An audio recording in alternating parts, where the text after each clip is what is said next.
Hi. Petrol cars have been king for over a century now, but are electric cars finally catching them up in 2025?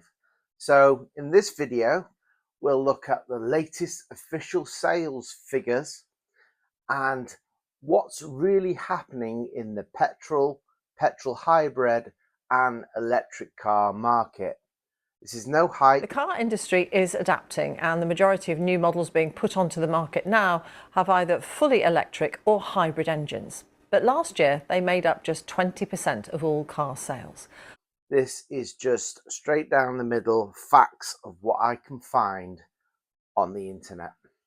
Let's start with petrol cars. According to the Society of Motor Manufacturers and Traders, the SMMT, petrol cars still dominate the market. So far in 2025, petrol accounts for 53% of all new car registrations in the UK. That makes petrol the single biggest fuel type by a clear margin.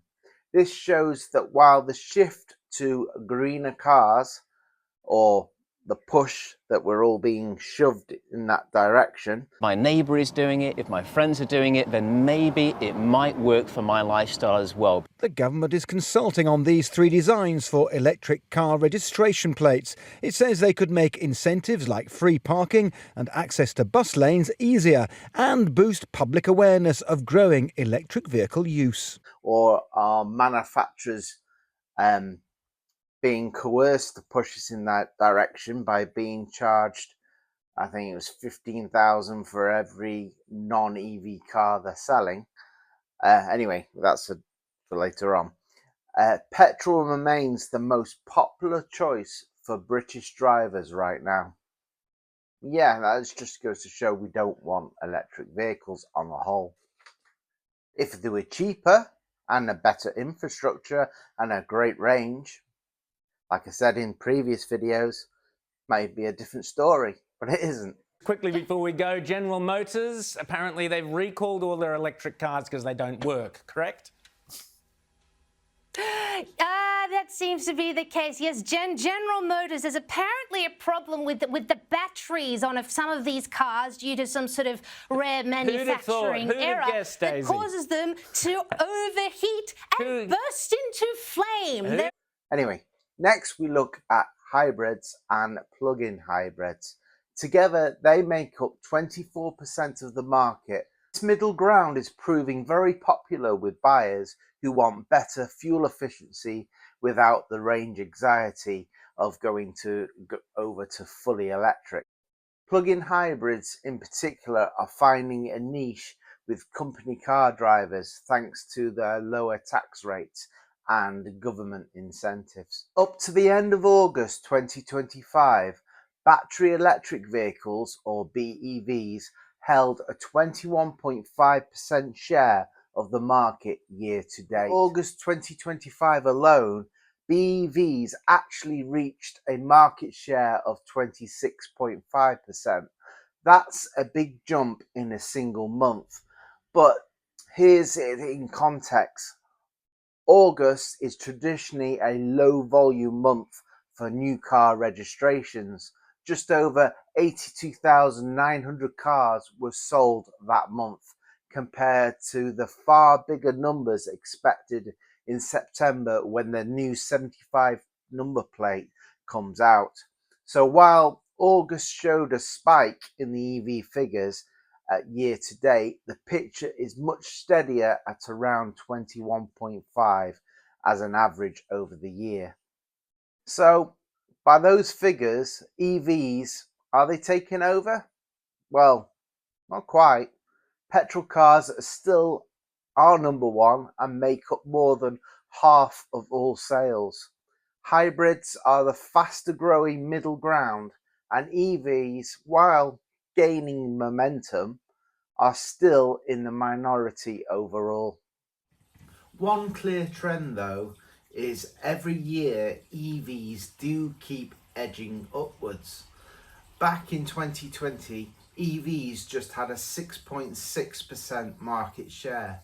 By 2025, they're over 21%. Steady growth, but it's not a rapid takeover some headlines on mainstream media might be suggesting to us.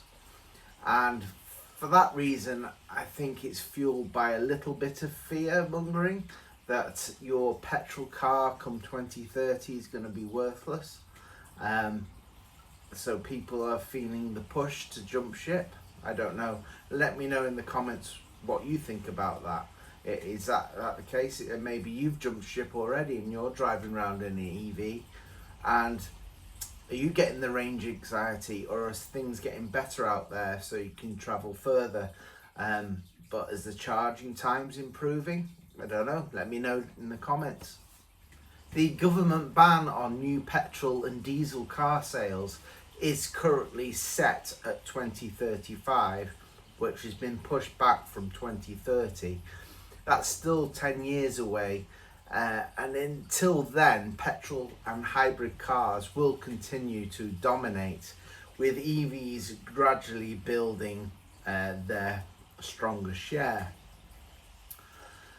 But what matters is how fast the infrastructure to support the EVs grow.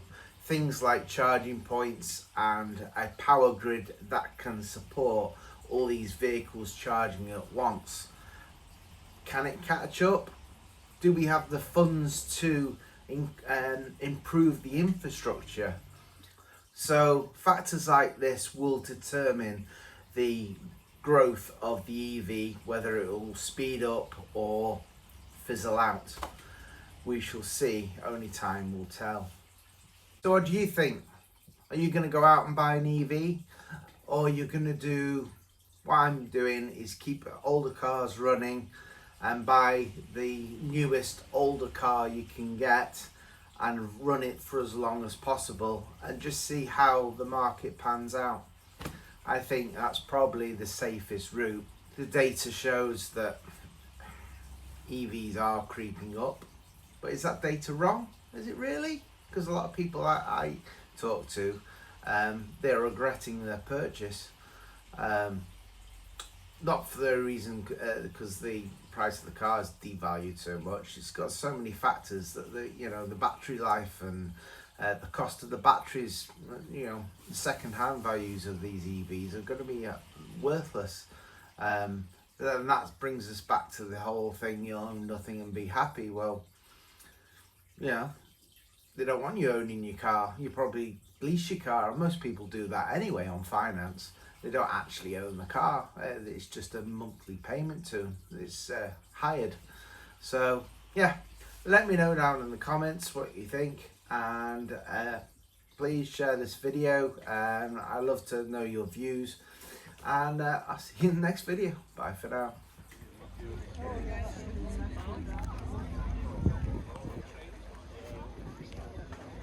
If you're wanting to film inside, just open the door now. Is that fine? Oh, thank you.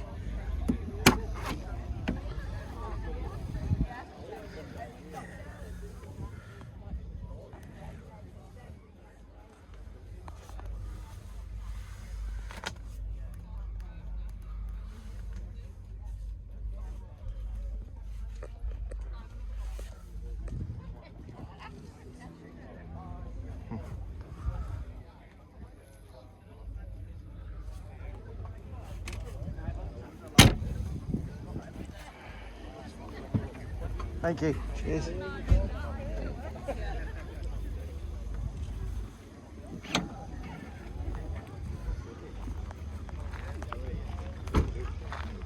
Hi. Yeah.